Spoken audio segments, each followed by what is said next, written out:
चारे कुंडां जे भवै, वेद पढ़ै जुग चार। नानक साचा भेटै हर मन वसै, पावै मोख द्वार। चारे कुंडां जे भवै, वेद पढ़ै जुग चार। नानक साचा भेटै हर मन वसै, पावै मोख द्वार। वाहिगुरु जी का खालसा, वाहिगुरु जी की फतेह। गुरु प्यारी साध संगत जीओ, ਸਲੋਕ ਵਾਰਾਂ ਤੇ ਵਧੀਕ ਬਾਣੀ ਦੀ ਚੱਲ ਰਹੀ ਲੜੀਵਾਰ ਵਿਚਾਰ ਤੇ ਇਸ ਲੜੀ ਦੇ ਤਹਿਤ ਧੰਨ ਗੁਰੂ ਅਮਰਦਾਸ ਪਾਤਸ਼ਾਹ ਜੀ ਦੀ ਰਸਨਾ ਤੋਂ ਉਚਾਰਨ ਕੀਤਾ ਹੋਇਆ 65 ਨੰਬਰ ਸਲੋਕ, ਜਿਸ ਦਾ ਪਾਠ ਆਪਾਂ ਬਹੁਤ ਪਿਆਰ ਨਾਲ ਸਰਵਣ ਕੀਤਾ ਹੈ। ਇਹ ਸਲੋਕ ਧੰਨ ਗੁਰੂ ਗ੍ਰੰਥ ਸਾਹਿਬ ਜੀ ਦੇ ਪਾਵਨ ਅੰਕ 1420 ਦੇ ਉੱਪਰ ਸੁਭਾਈਮਾਨ ਹੈ। ਗੁਰੂ ਅਮਰਦਾਸ ਪਾਤਸ਼ਾਹ ਜੀ ਇਸ ਪਾਵਨ ਸਲੋਕ ਦੁਆਰਾ ਜੋ ਉਪਦੇਸ਼ ਦੇ ਰਹੇ ਨੇ, ਜਿਹੜੇ ਧਰਮ ਦੇ ਨਾਂ 'ਤੇ ਸਮਾਜ ਵਿੱਚ ਆਮ ਲੋਕਾਂ ਨੂੰ ਗੁੰਮਰਾਹ ਕੀਤਾ ਜਾਂਦਾ ਹੈ ਕਿ ਭਾਈ ਆਹ ਕਰਮ ਕਰੋਗੇ ਤੇ ਤੁਹਾਨੂੰ ਅਗਲੇ ਜਨਮ ਦੇ ਵਿੱਚ ਮੁਕਤੀ ਮਿਲੇਗੀ। ਮੁਕਤੀ ਦੇ ਬਾਰੇ ਤਰ੍ਹਾਂ ਤਰ੍ਹਾਂ ਦੇ ਵਿਚਾਰ ਸਮਾਜ ਵਿੱਚ ਆਪਾਂ ਨੂੰ ਸੁਣਨ ਨੂੰ ਮਿਲਦੇ ਨੇ, ਪਰ ਜਿਹੜੇ ਬਹੁਤ ਜ਼ਿਆਦਾ ਪ੍ਰਚਲਿਤ ਜਾਂ ਆਮ ਲੋਕਾਂ ਦੇ ਮਨਾਂ 'ਤੇ ਪ੍ਰਭਾਵ ਪਾ ਕੇ ਬੈਠੇ ਨੇ, ਉਹ ਵਿਚਾਰ ਇਹ ਹੈ ਕਿ ਇੱਥੇ ਜੋ ਮਰਜ਼ੀ ਕਰੀ ਜਾਓ, ਮਰਨ ਤੋਂ ਬਾਅਦ ਬੰਦਾ ਮੁਕਤ ਹੋਣਾ ਚਾਹੀਦਾ ਹੈ। ਇਸੇ ਮੁਕਤੀ ਲਈ ਜਾਂ ਇਸੇ ਮਿਲਾਪ ਲਈ ਜਾਂ ਇਸੇ ਸਵਰਗ ਲਈ, ਜਿਹਨੂੰ ਆਪਾਂ ਕਹਿ ਸਕਦੇ ਹਾਂ, ਇੱਥੇ ਧਰਮ ਦੇ ਨਾਂ 'ਤੇ ਘੋੜੇ ਵੀ ਦਾਨ ਕੀਤੇ ਗਏ, ਹਾਥੀ ਵੀ ਦਾਨ ਕੀਤੇ ਗਏ, ਸੋਨਾ ਵੀ ਦਾਨ ਕੀਤਾ ਗਿਆ। ਈਵਨ ਇੱਥੋਂ ਤੱਕ ਆਪਣੀ ਇਸਤਰੀ ਨੂੰ ਸੇਜਾ 'ਤੇ ਬਿਠਾ ਕੇ ਧਰਮ ਦੇ ਨਾਂ 'ਤੇ ਇਹ ਵੀ ਵਿਪਰ ਨੂੰ, ਇੱਥੋਂ ਦੇ ਅਖੌਤੀ ਧਾਰਮਿਕ ਨੂੰ, ਜਿਹੜਾ ਅਖਵਾਹ ਧਾਰਮਿਕ ਰਿਹਾ ਸੀ ਪਰ ਵਾਸਤਵ ਵਿੱਚ ਧਾਰਮਿਕ ਨਹੀਂ ਸੀ, ਉਹਦੇ ਗਾੜੀ ਸਭ ਕੁਝ ਅਰਪਣ ਕੀਤਾ ਗਿਆ, ਦਾਨ ਕੀਤਾ ਗਿਆ। ਗੁਰੂ ਸਾਹਿਬ ਜੀ ਨੇ ਉਸ ਦਲਦਲ 'ਚੋਂ ਜੋ ਸਮਾਜ ਨੂੰ ਕੱਢਿਆ, ਵੇਖ ਰਹੇ ਹਾਂ ਕਿ ਅੱਜ ਵੀ ਅਸੀਂ ਗੁਰੂ ਗ੍ਰੰਥ ਸਾਹਿਬ ਜੀ ਦੇ ਉੱਪਰ ਰਮਾਲੇ ਤਾਂ ਬਹੁਤ ਸੋਹਣੇ ਪਾਏ, ਚੌਰ ਤਾਂ ਬਹੁਤ ਵਧੀਆ ਕੀਤੇ, ਪਰ ਕਈ ਵਾਰੀ ਇੰਝ ਲੱਗਦਾ ਕਿ ਅਸੀਂ ਕੋਲ ਬੈਠ ਕੇ ਵੀ ਉਹ ਕਰਮਕਾਂਡ ਨਿਭਾ ਰਹੇ ਹਾਂ ਜਿਨ੍ਹਾਂ ਤੋਂ ਸਤਿਗੁਰ ਦੀ ਬਾਣੀ ਨੇ ਸਾਨੂੰ ਬਹੁਤ ਲੰਬਾ ਟਾਈਮ ਪਹਿਲਾਂ ਰੋਕਿਆ। ਹੁਣ ਜਦੋਂ ਮੁਕਤੀ ਦੀ ਗੱਲ ਆਉਂਦੀ ਹੈ, ਮੁਕਤੀ ਤੋਂ ਪਹਿਲਾਂ ਇਹ ਵੇਖਣਾ ਵੀ ਸਾਨੂੰ ਮੁਕਤੀ ਚਾਹੀਦੀ ਕਿਹਦੇ ਤੋਂ। ਇੱਕ ਗੱਲ ਦਾ ਖਿਆਲ ਕਲੀਅਰ ਸਮਝ ਲੈਣਾ, ਸਿੱਖੀ ਵਿੱਚ ਮੁਕਤੀ ਜਿਉਂਦੇ ਜੀ ਹੈ, ਮਰਨ ਤੋਂ ਬਾਅਦ ਦੀ ਮੁਕਤੀ ਦਾ ਸੰਕਲਪ ਨਹੀਂ ਹੈ ਇੱਥੇ। ਜਦੋਂ ਅਸੀਂ ਜਿਉਂਦੇ ਜੀ ਮੁਕਤ ਹੋ ਗਏ, ਸਰੀਰ ਦੇ ਚੜ੍ਹਾਈ ਕਰਨ ਤੋਂ ਬਾਅਦ ਕਿਹਨੇ ਵੇਖਿਆ ਤੇ ਕਿਹਨੇ ਨਹੀਂ ਵੇਖਿਆ, ਗੱਲ ਤੇ ਜਿਉਂਦੇ ਜੀ ਹੈ। ਤੇ ਮੁਕਤੀ ਤੋਂ ਪਹਿਲਾਂ, ਮੁਕਤ ਹੋਣ ਤੋਂ ਪਹਿਲਾਂ ਇਹ ਵੇਖਣਾ ਵੀ ਸਾਨੂੰ ਬੰਨਿਆ ਕਿਹਨੇ ਹੈ। ਜਿਵੇਂ ਆਪਾਂ ਵੇਖਦੇ ਹਾਂ ਨਾ, ਕਿਸੇ ਬੰਦੇ ਦੇ ਦਰਦ ਹੋ ਰਹੀ ਹੋਵੇ, ਆਪ ਸਾਰੀ ਰਾਤ ਤੜਫਦਾ ਹੈ, ਜਾਗਦਾ ਹੈ, ਪਰਿਵਾਰ ਦੇ ਜੀਅ ਜਾਗਦੇ ਨੇ, ਸਵੇਰੇ ਉਹਨੂੰ ਹਸਪੀਟਲ ਲੈ ਕੇ ਜਾਂਦੇ ਨੇ, ਡਾਕਟਰ ਪੁੱਛਦਾ ਹੈ ਕਿੰਨੇ ਦਿਨ ਹੋ ਗਏ ਦਰਦ ਹੁੰਦੇ ਨੂੰ, 2 ਦਿਨ ਹੋ ਗਏ ਜੀ, 5 ਦਿਨ ਹੋ ਗਏ ਜੀ, ਆਪਾਂ ਦੱਸਦੇ ਹਾਂ। ਸਿਆਣਾ ਡਾਕਟਰ ਫਿਰ ਕਹਿੰਦਾ ਵੀ ਜੇ ਦਰਦ ਹੋ ਰਹੀ ਹੈ ਤੇ ਫਿਰ ਆਪਾਂ ਦਰਦ ਦਾ ਕਾਰਨ ਲੱਭੀਏ। ਮੰਨ ਲਓ ਪੇਟ ਵਿੱਚ ਦਰਦ ਹੋ ਰਹੀ ਹੈ, ਫਿਰ ਉਹ ਐਕਸਰਾ ਕਰਾਉਂਦਾ ਹੈ, ਰਿਪੋਰਟਾਂ ਆਉਂਦੀਆਂ ਨੇ, ਫਿਰ ਪਤਾ ਲੱਗਦਾ ਇਹਦੇ ਪੱਥਰੀ ਹੈ ਜਾਂ ਇਹਦੇ ਕੋਈ ਹੋਰ ਸਰੀਰ ਵਿੱਚ ਪ੍ਰੋਬਲਮ ਹੈ। ਤਾਂ ਹੀ ਪਤਾ ਲੱਗਦਾ ਨਾ, ਜੋ ਕਿਸੇ ਸੱਟ ਲੱਗਦੀ ਉਹ ਐਕਸਰਾ ਕਿਉਂ ਕਰਾਉਂਦਾ ਡਾਕਟਰ, ਕਹਿੰਦਾ ਵੀ ਵੇਖੀ ਕਿ ਸਕੈਨ ਕਰਕੇ ਵੇਖ ਲਓ, ਐਕਸਰੇ ਕਰਾ ਕੇ ਵੇਖ ਲਓ, ਉਹਦਾ ਕੋਈ ਹੱਡੀ ਟੁੱਟੀ ਹੋਵੇ ਅੰਦਰੋਂ, ਉਹਦਾ ਕਰਕੇ ਦਰਦ ਨਾ ਹਟਦੀ ਹੋਵੇ, ਤਾਂ ਕਿ ਪਤਾ ਲੱਗ ਜਾਏ ਕਿਸੇ ਸਿਰ 'ਚ ਸੱਟ ਲੱਗ ਜਾਏ, ਕਿਤੇ ਹੱਥ ਪੈਰ 'ਤੇ ਸੱਟ ਲੱਗ ਜਾਏ, ਤਾਂ ਕਿ ਆਪਾਂ ਜੜ੍ਹ ਨੂੰ ਫੜਨਾ ਹੈ, ਮੁੱਢ ਤੋਂ ਇਹ ਦਰਦ ਖਤਮ ਕਰਨਾ ਹੈ। ਇੱਦਾਂ ਹੀ ਗੁਰੂ ਪਾਤਸ਼ਾਹ ਕਹਿੰਦੇ ਮੁਕਤੀ ਤੋਂ ਪਹਿਲਾਂ ਇਹ ਵੇਖੀਏ ਵੀ ਸਾਨੂੰ ਬੰਨਿਆ ਕਿਹਨੇ। ਜਦੋਂ ਤੱਕ ਤੁਹਾਨੂੰ ਇਹ ਨਹੀਂ ਪਤਾ ਲੱਗਦਾ ਵੀ ਸਾਨੂੰ ਬੰਨਿਆ ਕਿਹਨੇ ਹੈ, ਮੁਕਤੀ ਵਾਲੀ ਗੱਲ ਤੇ ਫਿਰ ਕਲੀਅਰ ਹੋਣੀ ਨਹੀਂ। ਗੁਰੂ ਸਾਹਿਬ ਜੀ ਨੇ ਜਿਹੜੀ ਇੱਥੇ ਗੱਲ ਕੀਤੀ ਵੀ ਚਾਰੇ ਕੁੰਡਾਂ ਜੇ ਭਵੇਂ, ਚਾਰੇ ਕੁੰਡਾ ਸਮਝੋ ਵੀ ਧਰਤੀ ਦੇ ਹਰ ਕੋਨੇ ਵਾਲੇ ਬੰਨੇ ਜੇ ਤੂੰ ਭਟਕਦਾ ਰਵੇਂ, ਵੇਦ ਪੜ੍ਹੈ ਜੁਗ ਚਾਰ, ਹਰ ਸਮੇਂ ਹਰ ਵਕਤ ਤੂੰ ਧਾਰਮਿਕ ਗ੍ਰੰਥ ਪੜ੍ਹਦਾ ਰਵੇਂ, ਧਾਰਮਿਕ ਗ੍ਰੰਥਾਂ ਦਾ ਅਧਿਐਨ ਕਰਦਾ ਰਵੇਂ, ਪਾਠ ਕਰਦਾ ਰਵੇਂ,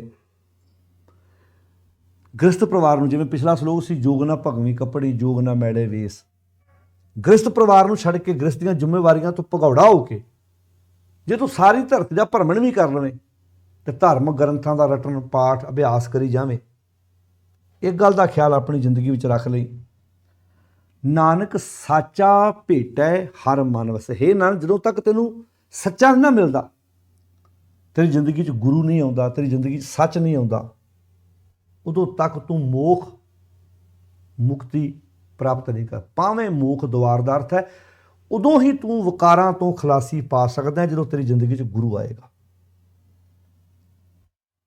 ਹੁਣ ਭਗਤ ਕਬੀਰ ਜੀ ਦੇ ਸ਼ਬਦ ਪੜ੍ਹੀਏ ਤਾਂ ਉਹਨਾਂ ਵਿੱਚੋਂ ਬਹੁਤ ਪਿਆਰਾ ਬਚਨ ਮਿਲਦਾ ਹੈ, ਗ੍ਰਹਿ ਤਜ ਘਰ ਛੱਡ ਦਿੱਤਾ। ਬਹੁਤੇ ਲੋਕਾਂ ਨੇ ਘਰ ਕਿਉਂ ਛੱਡਿਆ ਸੀ? ਘਰ ਛੱਡਿਆ ਸੀ ਵੀ ਘਰ ਜੰਜਾਲ ਹੈ, ਇੱਥੇ ਮਾਇਆ ਦੀ ਕਾਲਖ ਹੈ, ਇੱਥੇ ਤਾਂ ਹੀ ਤੁਸੀਂ ਵੇਖੋ ਉਂਗਲਾਂ ਤੇ ਗਿਣਨ ਵਾਲੇ ਅਖੌਤੀ ਧਾਰਮਿਕ ਲੋਕ ਨੇ ਜਿਹੜੇ ਗ੍ਰਸਤੀ ਨੇ, ਅਖੌਤੀ। ਹੁਣ ਕਿਸੇ ਗੁਰਦੁਆਰੇ ਗ੍ਰੰਥੀ ਹੋਏਗਾ, ਕਿਸੇ ਗੁਰਦੁਆਰੇ ਪ੍ਰਚਾਰਕ ਹੋਏਗਾ, ਕੋਈ ਰਾਗੀ ਹੋਏਗਾ, ਬਹੁਤ ਘੱਟ ਤੁਸੀਂ ਵੇਖਿਆ ਕਦੀ ਕਿਸੇ ਨੇ ਕਿਹਾ ਕਿ ਬਾਬਾ ਜੀ ਤੁਸੀਂ ਸਾਨੂੰ ਆਹ ਆਸ਼ੀਰਵਾਦ ਦਿਓ ਜੀ। ਇੱਥੇ ਤਾਂ ਸਾਡੇ ਦਿਮਾਗ 'ਚ ਕਿਸੇ ਡੇਰੇ ਪ੍ਰਤੀ ਇਹ ਪਿਕਚਰ ਬਣੀ ਹੋਈ ਵੀ ਆਹ ਬਾਬਾ ਜੀ ਨੇ, ਇਹ ਤੇ ਸਪੈਸ਼ਲ ਨੇ, ਬਾਬਾ ਜੀ ਸਪੈਸ਼ਲ ਆਸ਼ੀਰਵਾਦ ਲੈ ਕੇ ਆਏ ਨੇ। ਗੁਰਦੁਆਰਿਆਂ ਵਿੱਚ ਗ੍ਰੰਥੀ ਨੂੰ ਤਾਂ ਕਈ ਵਾਰੀ ਆਪਣਾ ਨੌਕਰ ਸਮਝਦੀਆਂ ਨੇ ਕਮੇਟੀਆਂ, ਵੀ ਉਹ ਤਾਂ ਕਹਿੰਦੇ ਤੇ ਨੌਕਰ ਹੈ। ਉਹ ਕਮੇਟੀਆਂ ਉਹੀ ਗ੍ਰੰਥੀ ਕਾਲੂ ਤੇ ਬਾਬਾ ਬਣ ਜਾਏ, ਕਮੇਟੀਆਂ ਲੰਮੇ ਪੈਣਗੀਆਂ ਉਹਦੇ ਗਾੜੀ, ਉਹਦੀ ਲਲਕੜੀਆਂ ਕੱਢਣਗੀਆਂ। ਬਲਕਿ ਪਾਠ ਉਹ ਵੀ ਕਰਦਾ ਤੇ ਪਾਠ ਉਹ ਵੀ ਕਰਦਾ, ਗੱਲ ਕਿ ਉਹਦਾ ਪਹਿਰਾਵਾ, ਉਹਦੀ ਵਰਦੀ ਜਿਹੜੀ ਹੈ ਕੁਝ ਵਿਸ਼ੇਸ਼ ਹੈ, ਸਪੈਸ਼ਲ ਹੈ। ਹੁਣ ਜਿਹੜੀ ਇੱਥੇ ਗੱਲ ਕਹੀ ਹੈ ਬਾ ਕਮਾਲ ਹੈ ਗੁਰੂ ਅਮਰਦਾਸ ਪਾਤਸ਼ਾਹ ਜੀ ਨੇ, ਤੇ ਕਿੰਨੇ ਪਿਆਰੇ ਬਚਨ ਗੁਰੂ ਅਮਰਦਾਸ ਪਾਤਸ਼ਾਹ ਜੀ ਨੇ ਇੱਥੇ ਕੀਤੇ ਨੇ। ਹੁਣ ਪਾਤਸ਼ਾਹ ਜੀ ਇੱਥੇ ਗੱਲ ਕਰਦੇ ਨੇ, ਚਾਰੇ ਕੁੰਡਾਂ ਜੇ ਭਾਵੇਂ ਗ੍ਰਸਤ ਨੂੰ ਛੱਡ ਕੇ, ਆਪਣੀਆਂ ਪਰਿਵਾਰਕ ਜ਼ਿੰਮੇਵਾਰੀਆਂ ਛੱਡ ਕੇ, ਜੇ ਤੂੰ ਚਾਰੇ ਬੰਨੇ ਭੌਂਦਾ ਫਿਰੇ, ਵੇਦ ਪੜ੍ਹੇ, ਜੁਗ ਚਾਰ, ਜੇ ਤੂੰ ਧਾਰਮਿਕ ਗ੍ਰੰਥਾਂ ਦਾ ਅਧਿਐਨ ਕਰੇ, ਪਾਠ ਕਰੇ, ਨਾਨਕ ਸਾਚਾ ਭੇਟੈ ਹਰ ਮਨ ਵਸੈ।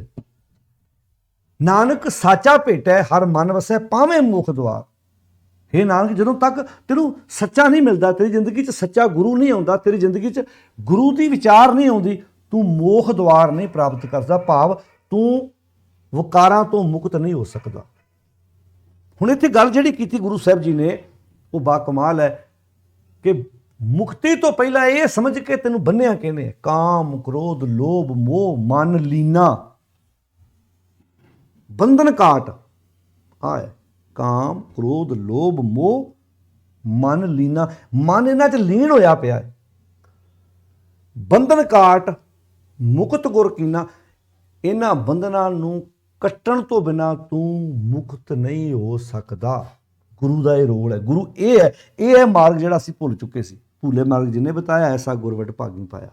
ਸਿਮਰ ਮਨਾ ਰਾਮ ਨਾਮ ਚਿਤਾਰੇ, ਬਸ ਰਹਿ ਹਿਰਦੇ ਗੁਰ ਚਰਨ ਪਿਆਰੇ। ਕਾਮ ਕ੍ਰੋਧ ਲੋਭ ਮੋਹ ਮਨ ਲੀਨਾ, ਮਨ ਇਹਨਾਂ 'ਚ ਲੀਨ ਹੋਇਆ ਪਿਆ, ਇਹ ਹੈ ਬੰਧਨ।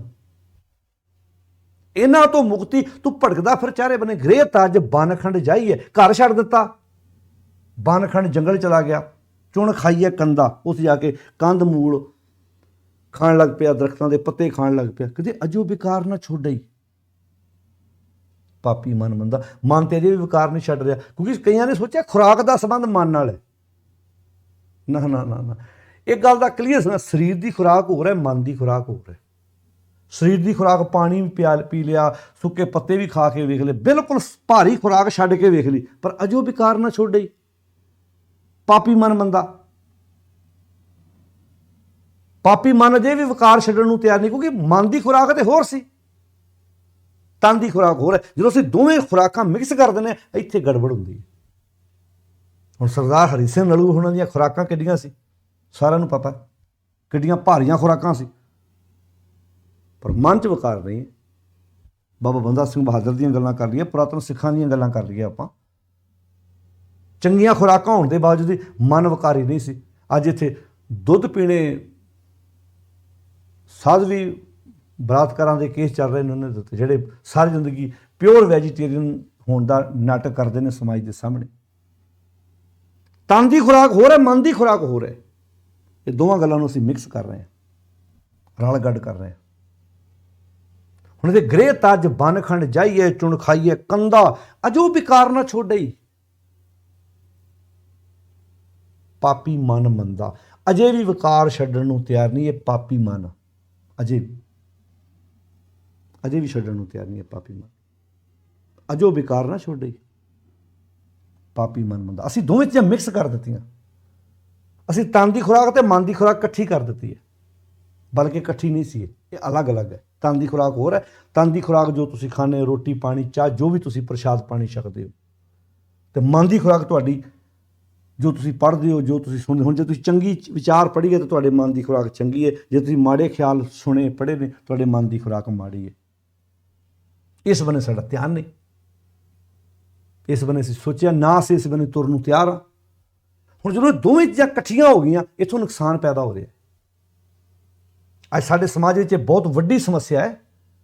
ਗੁਰਦੁਆਰੇ ਦੇ ਪ੍ਰਚਾਰਕਾਂ ਨੂੰ, ਗ੍ਰੰਥੀਆਂ ਜਾ ਕੇ ਪੁੱਛਣਗੇ ਭਾਈ ਸਾਹਿਬ ਜੀ ਮਾਸ ਖਾਣਾ ਚਾਹੀਦਾ ਕਿ ਨਹੀਂ ਖਾਣਾ ਚਾਹੀਦਾ। ਉਹ ਭਲੇ ਉਹ ਧਰਮ ਦਾ ਵਿਸ਼ਾ ਨਹੀਂ ਸੀ, ਇਹ ਡਾਕਟਰੀ ਵਿਸ਼ਾ ਹੈ।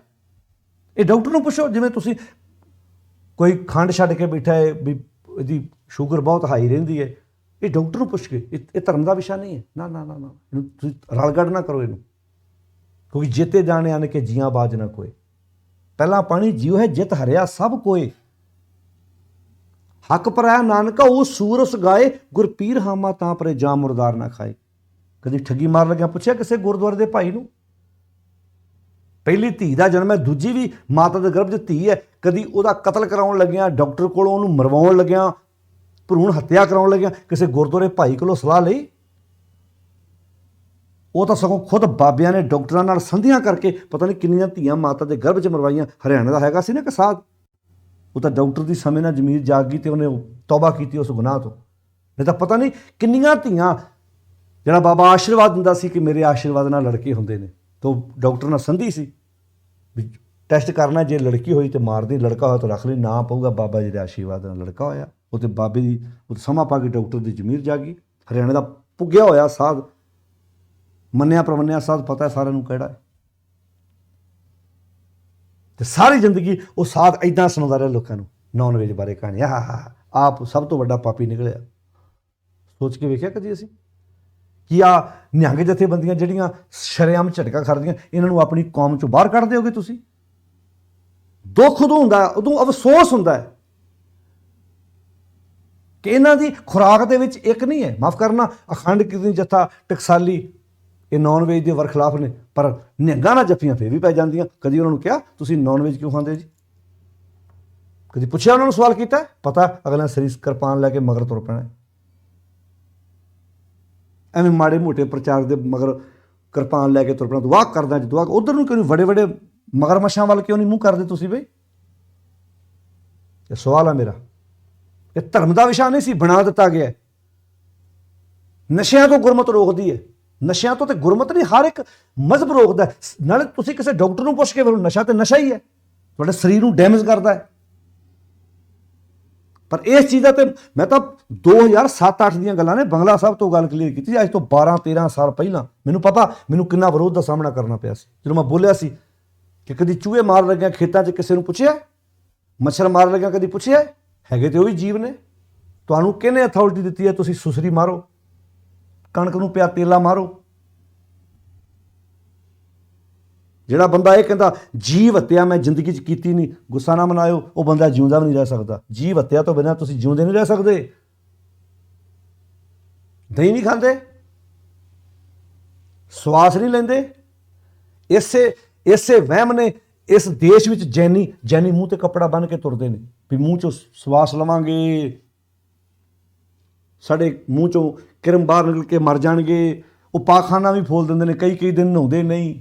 ਸੂਤ ਦਾ ਝਾੜੂ ਲੈ ਕੇ ਅੱਗੇ ਤੁਰਦੇ ਨੇ ਵੀ ਕੋਈ ਪੈਰ ਥੱਲੇ ਕੀੜਾ ਆ ਕੇ ਨਾ ਮਰ ਜਾਏ। ਇਸੇ ਮਾਨਸਿਕਤਾ ਨੇ ਇਸ ਦੇਸ਼ ਨੂੰ ਗੁਲਾਮੀ 'ਚ ਧੱਕ ਦਿੱਤਾ। ਉਹ ਤਾਂ ਗੁਰੂ ਸਾਹਿਬ ਨੇ ਆਣ ਕੇ ਉਸ 'ਚੋਂ ਬਾਹਰ ਕੱਢਿਆ। ਭਲੇ ਉਹ ਕਿਹੜੀ ਗੱਲ ਕਰਦੇ ਹੋ? ਇੱਥੇ ਗੋਹੇ ਅਤੇ ਲੱਕੜੀ ਅੰਦਰ ਕੀੜਾ ਹੋਏ। ਇੱਥੇ ਤੁਸੀਂ ਘਰ 'ਚ ਅੱਗ ਬਾਲਦੇ ਹੋ, ਗੋਹੇ 'ਚ ਤੇ ਲੱਕੜੀ 'ਚ ਕੀੜਾ ਸੜ ਜਾਂਦਾ ਹੈ। ਘਰ 'ਚ ਇੱਕ ਚੂਹਾ ਆ ਜਾਏ ਨਾ, ਸਾਰਾ ਪਰਿਵਾਰ, ਕਿਤੇ ਗੱਡੀ ਦੀਆਂ ਤਾਰਾਂ ਟੁੱਕ ਜਾਏ, ਕਿਤੇ ਕੱਪੜੇ ਟੁੱਕ ਜਾਏ, ਸਾਰਾ ਪਰਿਵਾਰ ਜਦੋਂ ਤੱਕ ਚੂਹਾ ਮਾਰ ਨਹੀਂ ਲੈਂਦਾ ਸਾਹ ਨਹੀਂ ਲੈਂਦੇ। ਹੁਣ ਧਿਆਨ ਨਾਲ ਸੁਣੋ ਇਸ ਗੱਲ ਨੂੰ। ਜੇਤੇ ਦਾਣੇ ਅੰਨ ਕੇ ਜੀਆਂ ਬਾਜ ਨਾ ਕੋਏ। ਜੇ ਸੱਚੀ ਵੈਸ਼ਨੂੰ ਬਣਨਾ ਤੇ ਆਪਣੇ ਮਨ ਨੂੰ ਲਾਲਚ ਤੋਂ ਰੋਕ ਕੇ ਵੇਖੋ। ਕਿੰਨੇ ਕਿੰਨੇ ਧੀਆਂ ਦੇ ਕਤਲ ਕਰ ਦਿੱਤੇ, ਕਿੰਨੇ ਧੀਆਂ ਦੇ ਸੌਦੇ ਕਰਕੇ ਬਾਹਰ ਗਏ ਨੇ, ਕਿੰਨੇ ਪੁੱਤਾਂ ਦੇ ਸੌਦੇ ਕਰਕੇ ਬਾਹਰ ਗਏ ਨੇ। ਇਹ ਜਵਾਈ ਭੈਣੇ ਪਿਓਰ ਵੈਜੀਟੇਰੀਅਨ ਹੈ। ਪ੍ਰਾਹੁਣਾ ਸਾਨੂੰ ਮਿਲਿਆ ਪਿਓਰ ਵੈਸ਼ਨੂੰ, ਲਿਖਿਆ ਤਾਂ ਵੈਸ਼ਨੂੰ ਢਾਬਾ, ਇਹ ਪਿਓਰ ਵੈਜੀਟੇਰੀਅਨ। ਉਹ ਤੁਸੀਂ ਨਕਲੀ ਪਨੀਰ ਬਣਾ ਖਵਾਈ ਜਾਂਦੇ, ਕਾਹਦਾ ਪਿਓਰ ਵੈਸ਼ਨੂੰ ਹੈਗਾ? ਤੁਸੀਂ ਤਾਂ ਲੋਕਾਂ ਦਾ ਹੱਕ ਖਾ ਰਹੇ। ਹੱਕ ਖਾਣ ਵਾਲਾ ਮਾਸ ਖਾਣ ਵਾਲਾ ਹੁੰਦਾ, ਕਿਸੇ ਦਾ ਹੱਕ ਖਾਣ। ਹੱਕ ਪਰਾਇਆ ਨਾਨਕਾ ਉਸ ਸੂਰ ਉਸ ਗਾਏ, ਗੁਰਪੀਰ ਹਾਮਾ ਤਾਂ ਪਰੇ ਜਾਂ ਮੁਰਦਾਰ ਨਾ ਖਾਏ। ਤੋ ਗੁਰੂ ਸਾਹਿਬ ਜੀ ਨੇ ਜਿਹੜੀ ਇੱਥੇ ਗੱਲ ਕਹੀ, ਮੁਕਤ ਹੋਣਾ ਸੀ ਇਹਨਾਂ ਗੱਲਾਂ ਤੋਂ। ਅਸੀਂ ਤਨ ਦੀ ਖੁਰਾਕ ਤੇ ਮਨ ਦੀ ਖੁਰਾਕ ਇਕੱਠੀ ਕਰ ਦਿੱਤੀ। ਜਿਹੜੇ ਜਿਮ ਜਾਂਦੇ ਨੌਜਵਾਨ, ਜਿਹੜੇ ਖਿਡਾਰੀ ਬਣਦੇ ਆ, ਉਹਨੂੰ ਖੁਰਾਕ ਦਿੱਤੀ ਜਾਂਦੀ ਨੇ, ਖੇਡ ਪਾਈ ਅੱਗੇ ਚੱਲ। ਨਹੀਂ ਤਾਂ ਪੁੱਠਿਆਂ ਕੰਮਾਂ ਵਾਲੇ ਬੰਨੇ ਤੁਰ ਪਏ ਸੀ। ਅਸੀਂ ਇਸ ਬੰਨੇ ਤੁਰੇ ਨਹੀਂ, ਅਸੀਂ ਇਸ ਗੱਲ ਨੂੰ ਸਮਝ ਨਹੀਂ ਸਕੇ। ਸਾਨੂੰ ਬਣਾਤਾ ਬਸ ਮਗਰ ਮਗਰ ਤੁਰੇ। ਮਾਫ਼ ਕਰਨਾ, ਗਵਾਲੇ ਨੇ ਸਾਨੂੰ ਆਪਣੀਆਂ ਗਾਵਾਂ ਬਣਾ ਛੱਡਿਆ ਬਸ। ਅੱਜ ਤਾਂ ਗਵਾਲਿਆਂ ਦੀਆਂ ਗਾਵਾਂ ਨੇ, ਗੁੱਸਾ ਨਾ ਮਨਾਇਓ। ਸਿੱਖ ਤੇ ਟਾਵੇਂ ਲੱਭਦੇ ਨੇ, ਹਰ ਗਵਾਲੇ ਦੀਆਂ ਆਪਣੀਆਂ ਗਾਵਾਂ। ਕਿਸੇ ਗਵਾਲੇ ਨੇ ਫਲਾਣਾ ਰੰਗ ਲਾਤਾ, ਕਿਸੇ ਗਵਾਲੇ ਨੇ ਫਲਾਣਾ ਰੰਗ ਲਾਤਾ। ਜਿਵੇਂ ਭੇਡਾਂ ਚਾਰਨ ਵਾਲਾ ਆਉਂਦਾ, ਉੱਤੇ ਰੰਗ ਲਾਉਂਦਾ, ਹਰਿਆ, ਨੀਲਾ, ਪੀਲਾ, ਚਿੱਟਾ ਰੰਗ ਲਾਉਂਦਾ। ਕਹਿੰਦਾ ਇਹ ਮੇਰੀਆਂ ਭੇਡਾਂ ਨੇ ਭਾਈ, ਇੱਥੇ ਵੀ ਰੰਗ ਲੱਗੇ ਹੋਏ ਨੇ। ਅਤੇ ਫਿਰ ਗਵਾਲਿਆਂ ਦੀਆਂ ਫੋਟੋਆਂ ਲੱਗੀਆਂ ਘਰਾਂ 'ਚ, ਗਵਾਲਿਆਂ ਨੂੰ ਐਂ ਗਾਵਾਂ ਭੇਡਾਂ ਪੂਜਦੀਆਂ ਨੇ। ਮੈਨੂੰ ਪੱਕਾ ਪਤਾ ਇਹ ਗੱਲਾਂ ਚੁਭਣੀਆਂ ਬੜੀਆਂ ਨੇ, ਕੌੜੀਆਂ ਲੱਗਣੀਆਂ। ਪਰ ਜਿਹੜੀ ਚੀਜ਼ ਕੌੜੀ ਹੋਵੇ ਉਹ ਸਰੀਰ ਲਈ ਬਹੁਤ ਬੈਨੀਫਿਟ ਹੁੰਦੀ ਹੈ, ਬਹੁਤ ਚੰਗੀ ਹੁੰਦੀ ਹੈ।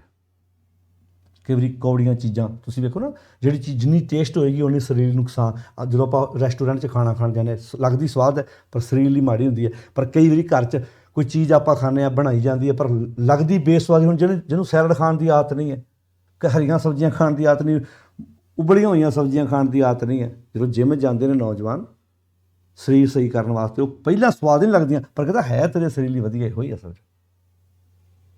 ਜਿਹੜੀ ਚੀਜ਼ ਨਹੀਂ ਚੰਗੀ ਲੱਗਦੀ ਹੈ ਤੇਰੇ ਸਰੀਰ ਲਈ ਬੈਨੀਫਿਟ ਇਹਦਾ ਇਹ 'ਚੋਂ ਹੀ ਮਿਲਣਾ ਤੈਨੂੰ।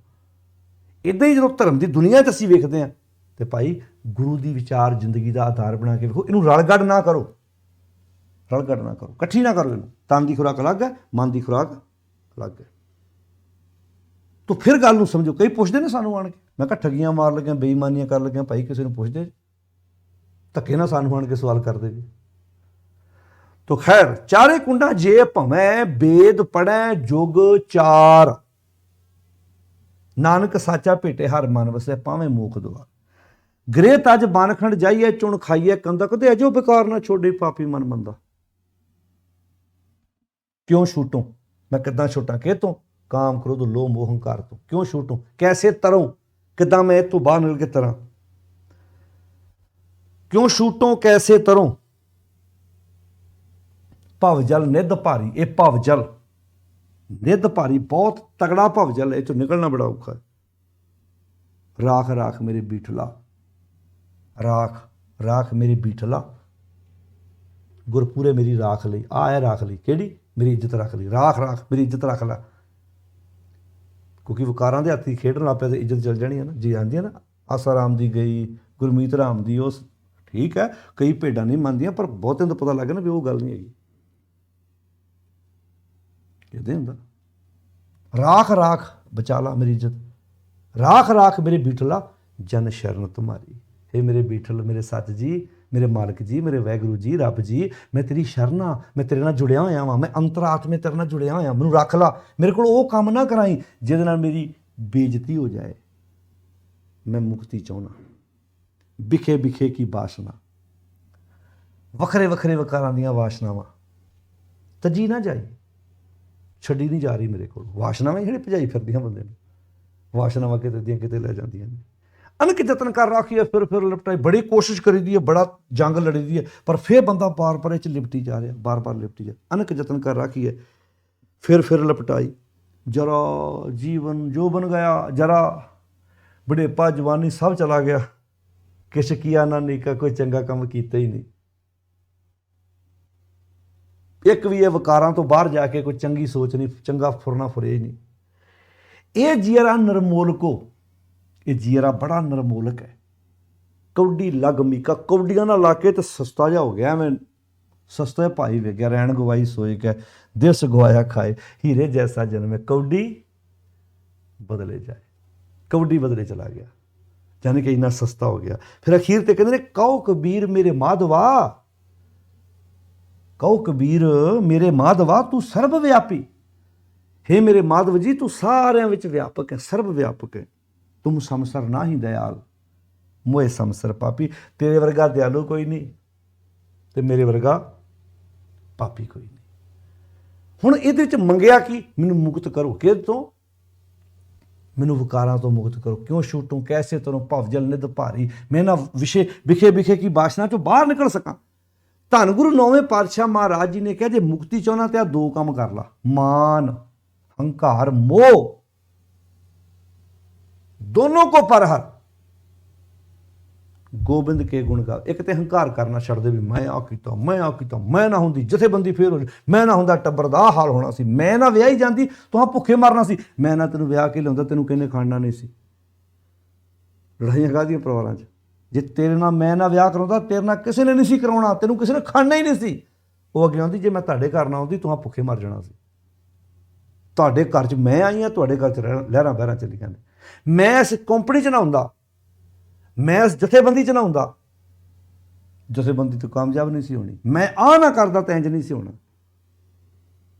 ਫਲਾਣੇ ਰਿਸ਼ਤੇਦਾਰ ਮੇਰਾ ਕੀ ਮੁਕਾਬਲਾ ਕਰ ਲੈਣਗੇ, ਉਹ ਮੇਰਾ ਕੀ ਮੁਕਾਬਲਾ ਕਰ ਲਵੇ, ਤੂੰ ਮੈਨੂੰ ਜਾਣਦਾ ਨਹੀਂ। ਆਹ ਸ਼ਬਦ ਤੁਹਾਡੀ ਜ਼ਿੰਦਗੀ ਦੀ ਤਰੱਕੀ ਵਿੱਚ ਸਭ ਤੋਂ ਵੱਡੀ ਰੁਕਾਵਟ ਖੜੀ ਕਰਦੇ ਨੇ। ਸਭ ਤੋਂ ਵੱਡੀ, ਕਦੀ ਸੋਚ ਕੇ, ਸਭ ਤੋਂ ਵੱਡੀ ਜ਼ਿੰਦਗੀ ਦੀ ਤਰੱਕੀ ਵਿੱਚ ਸਭ ਤੋਂ ਵੱਡੀ ਰੁਕਾਵਟ ਖੜੀ ਕਰਦੇ। ਇਹ 'ਚੋਂ ਬਾਹਰ ਨਿਕਲਣਾ ਚਾਹੁੰਦੇ ਆ ਤੇ ਸੌਖਾ ਤਰੀਕਾ ਸਤਿਗੁਰ ਦੀ ਬਾਣੀ ਦੱਸਦੀ ਹੈ ਕਿ ਭਾਈ ਮਾਨ ਮੋਹ ਦੋਨੋਂ ਕੋ ਪਰਹਰ, ਗੋਬਿੰਦ ਕੇ ਗੁਣ ਗਾਵੇ, ਕਹੋ ਨਾਨਕ ਇਹ ਬਿਦ ਕੋ ਪ੍ਰਾਣੀ ਜੀਵਨ ਮੁਕਤ ਖਾਵੇ। ਆਓ ਭਾਈ ਗੁਰੂ ਦੀ ਸੱਚੀ ਵਿਚਾਰ ਨੂੰ ਜ਼ਿੰਦਗੀ ਦਾ ਆਧਾਰ ਬਣਾਈਏ। ਵਹਿਮਾਂ ਭਰਮਾਂ ਪਖੰਡਾਂ ਕਰਮ ਕਾਂਡਾਂ 'ਚੋਂ ਮੁਕਤ ਹੋਣ ਦਾ ਜੋ ਤਰੀਕਾ ਸਤਿਗੁਰ ਦੀ ਬਾਣੀ ਦਾ, ਇਹ ਭੁਲੇਖਾ ਦਿਮਾਗ 'ਚੋਂ ਕੱਢ ਦਈਏ। ਆਹ ਜਿਹੜੀਆਂ ਗੱਲਾਂ ਦੱਸੀਆਂ ਮਰਨ ਤੋਂ ਬਾਅਦ ਮੁਕਤੀ ਮਿਲੇ, ਕਿਉਂ ਭਲਿਓ ਬਾਣੀ ਦੇ ਜਿਉਂਦੇ ਜੀ ਸਾਨੂੰ ਮੁਕਤ ਕਰਦੀ, ਜਿਉਂਦੇ ਜੀ। ਆਓ ਇਹਨਾਂ ਵਿਸ਼ਿਆਂ ਵਿਕਾਰਾਂ 'ਚ ਮੁਕਤ ਹੋਈਏ। ਜਿਹਨਾਂ ਨੇ ਮੇਰੀ ਸੋਚ ਗੰਦੀ, ਮੇਰੀ ਸੰਗਤ ਪੋਚ, ਸੋਚ ਦਿਨ ਰਾਤੀ, ਮੇਰਾ ਕਰਮ ਕੁਟਲਤਾ ਜਨਮ ਕੋ ਭਾਂਤੀ। ਉੜੀ ਜਿਹਨੇ ਸੋਚ ਗੰਦੀ ਕਰ ਦਿੱਤੀ ਹੈ, ਉਹਨਾਂ ਵਿਕਾਰਾਂ ਤੋਂ ਆਪਣੇ ਮਨ ਨੂੰ ਦੂਰ ਕਰ ਲਓ, ਜੀਵਨ ਖੂਬਸੂਰਤ ਬਣ ਜਾਏਗਾ। ਪਰਿਵਾਰ ਛੱਡ ਕੇ ਭਟਕਣ ਦੀ ਲੋੜ ਨਹੀਂ। ਬਾਹਰ ਘਰ ਬੈਠੇ ਆਂ, ਨਾਨਕ ਘਰ ਬੈਠੇ ਆਂ ਜੋਗ ਪਾਈਏ ਸਤਿਗੁਰ ਕੇ ਉਪਦੇਸ਼। ਇਹਨਾਂ ਦੋਵਾਂ ਸ਼ਲੋਕਾਂ ਨੂੰ ਨਾਲ ਲਾ ਕੇ ਵੇਖੋ। ਜੋਗ ਨਾ ਭਗਵੀਂ ਕੱਪੜੇ, ਭਗਵੇ ਰੰਗ ਦੇ ਗੇਰੂ ਰੰਗ ਦੇ ਕੱਪੜੇ ਪਾਇਆ ਮਿਲਾਪ ਨਹੀਂ ਹੋਣਾ। ਜੋਗ ਨਾ ਮੈਲੇ ਵੇਸ, ਮੈਲੇ ਕਚਾਲੇ ਕੱਪੜੇ ਪਾਇਆ ਵੀ ਮਿਲਾਪ ਨਹੀਂ ਹੋਣਾ। ਨਾਨਕ ਘਰ ਬੈਠੇ ਆਂ ਜੋਗ ਪਾਈਏ ਸਤਿਗੁਰ ਕੇ ਉਪਦੇਸ਼। ਇਹ 64 ਨੰਬਰ ਸ਼ਲੋਕ ਸੀ। ਅਗਲਾ 65 ਹੈ। ਚਾਰੇ ਗੁੰਡਾ ਜੇ ਪਵੇ, ਜੇ ਪਰਿਵਾਰ ਛੱਡ ਕੇ ਤੂੰ ਮੈਲੇ ਕਚਾਲੇ ਕੱਪੜੇ ਪਾ ਕੇ, ਗੇਰੂ ਰੰਗ ਦੇ ਕੱਪੜੇ ਪਾ ਕੇ ਜੇ ਤੂੰ ਬਾਹਰ ਭੜਕਦਾ ਫਿਰੇ, ਚਾਰੇ ਕੁੰਡਾਂ ਜੇ ਪਵੇਂ, ਵੇਦ ਪੜ੍ਹੇ ਜੁਗਚਾਰ, ਜੇ ਤੂੰ ਧਾਰਮਿਕ ਗ੍ਰੰਥਾਂ ਦਾ ਅਧਿਐਨ ਕਰਦਾ ਫਿਰੇ, ਪਾਠ ਕਰਦਾ ਫਿਰੇ, ਨਾਨਕ ਸਾਚਾ ਭੇਟ ਹੈ। ਹੇ ਨਾਨਕ ਜਦੋਂ ਸੱਚੇ ਨਾਲ ਮਿਲੇਗਾ, ਸੱਚ ਨਾਲ ਤੇਰਾ ਮਿਲਾਪ ਹੋਏਗਾ, ਹਰ ਮਨ ਵਸੇ, ਤੇਰੇ ਹਿਰਦੇ 'ਚ ਤੇਰੇ ਮਨ 'ਚ ਸੱਚ ਵਸੂਗਾ ਤੇ ਭਾਵੇਂ ਮੋਖ ਦੁਆਰ, ਤੈਨੂੰ ਮੋਖ ਦੁਆਰ ਪ੍ਰਾਪਤ ਹੋ ਜਾਏਗਾ। ਯਾਨੀ ਕਿ ਤੂੰ ਮੁਕਤ ਹੋ ਜਾਏਗਾ ਕਿਹਨਾਂ ਤੋਂ? ਇਹਨਾਂ ਵਿਕਾਰਾਂ ਤੋਂ ਜਿਨ੍ਹਾਂ ਤੇਰੀ ਥਾਂ ਥਾਂ ਤੇ ਬੇਇੱਜ਼ਤੀ ਕਰਾਈ ਹੈ, ਜਿਨ੍ਹਾਂ ਨੇ ਤੈਨੂੰ ਥਾਂ ਥਾਂ ਤੇ ਬੇਇੱਜ਼ਤ ਕੀਤਾ, ਜਿਨ੍ਹਾਂ ਤੇਰੀ ਇੱਜ਼ਤ ਰਹਿਣ ਨਹੀਂ ਦਿੱਤੀ। ਫਿਰ ਇਹਨਾਂ ਕੋਲੋਂ ਤੇਰੀ ਮੁਕਤੀ ਹੋ ਜਾਏਗੀ। ਜਦੋਂ ਤੂੰ ਮੁਕਤੀ ਹੋ ਗਿਆ ਫਿਰ ਤਾਂ ਤੂੰ ਸੋਹਣਾ ਬਣ ਜਾਏਗਾ। ਫਿਰ ਤੂੰ ਜੋਏ ਦੂਤ ਮੋਹਿ ਬਹੁਤ ਸੰਤਾਵਤ ਤੇ ਭਿਆਨਕ ਭਇਆ, ਕਰੇ ਬੇਨਤੀ ਰਾਖ ਠਾਕੁਰ ਤੇ ਹਮ ਤੇਰੀ ਸ਼ਰਨ ਆਇਆ। ਫਿਰ ਤਾਂ ਲਲਕੜੀਆਂ ਕੱਢਣਗੇ ਤੇਰੇ ਅੱਗੇ। ਫਿਰ ਤਾਂ ਤੂੰ ਇੱਦਾਂ ਕਹੇਂਗਾ ਅਬ ਹਮ ਚਲੀ ਠਾਕੁਰ ਪੈ ਹਾਰ, ਜਬ ਹਮ ਸ਼ਰਨ ਪ੍ਰਭੂ ਕੀ ਆਈ, ਰਾਖ ਪ੍ਰਭੂ ਭਾਵੇਂ ਮਾਰ, ਲੋਕਣ ਕੀ ਚਤੁਰਾਈ, ਉਪਮਾ ਤੇ ਬੈ ਸੰਤਰ ਜਾਰ, ਕੋਈ ਭਲਾ ਕਹੋ ਭਾਵੇਂ ਬੁਰਾ ਕਹੋ, ਹਮ ਤਨ ਦਿਓ ਹੈ ਢਾਰ, ਜੋ ਆਵਤ ਸ਼ਰਨ ਠਾकुर प्रभ तुमरी तिस राखो कृपा तार। जब नानक शरण तुम्हारी हर जियो, फिर कहूँगा मैं तेरी शरण में आ गया, मैं तेरे नाल सांझ पा ली है। तो आओ गुरु साहब जी ये उपदेश बख्शिश करते हैं। अपनी सुरत में सच की विचार लैके आइए। वहमां भरमां पखंडा कर्म कांडा विचों अपने आप को बाहर कढ़ के वधिया जीवन जीवन का यतन करिए।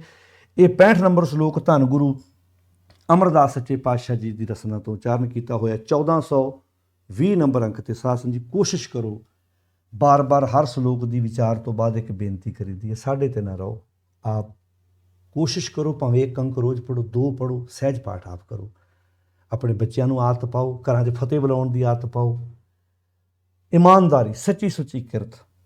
अगले नूं भुल भी गए तुहाडे कोलों पैसे लैणे, कोई दुकान ते गए जे उन्हें कोई ਸਮਾਨ ਲਿਆਓ, ਉਹਦਾ ਵਿੱਚ ਰੇਟ ਲਾਉਣਾ ਭੁੱਲ ਗਿਆ, ਦੇ ਕੇ ਆਓ, ਬੜੀ ਰਾਤ ਨੂੰ ਨੀਂਦ ਬੜੀ ਵਧੀਆ ਆਏਗੀ, ਐਨ ਮਨ ਹੌਲਾ ਰਹੇਗਾ, ਐਨ ਫਰੈਸ਼ ਦਿਮਾਗ ਰਹਿ ਕੇ ਜੀਵਨ ਜੀਓ, ਐਨ ਰਿਲੈਕਸ ਰਹੋਗੇ ਸਾਰੀ ਜ਼ਿੰਦਗੀ ਜੇ ਤੁਸੀਂ ਸੱਚ ਦਾ ਪੱਲਾ ਫੜ ਕੇ ਜੀਵਨ ਜਿਉਣਾ ਸ਼ੁਰੂ ਕਰ ਦਿੱਤਾ। ਸਾਰਿਆਂ ਦਾ ਧੰਨਵਾਦ। ਇੰਨੇ ਕੁ ਬਚਨ ਪ੍ਰਵਾਨ ਕਰਨੇ। ਫਤਿਹ ਬੁਲਾਓ ਜੀ। ਵਾਹਿਗੁਰੂ ਜੀ ਕਾ ਖਾਲਸਾ, ਵਾਹਿਗੁਰੂ ਜੀ ਕੀ ਫਤਿਹ।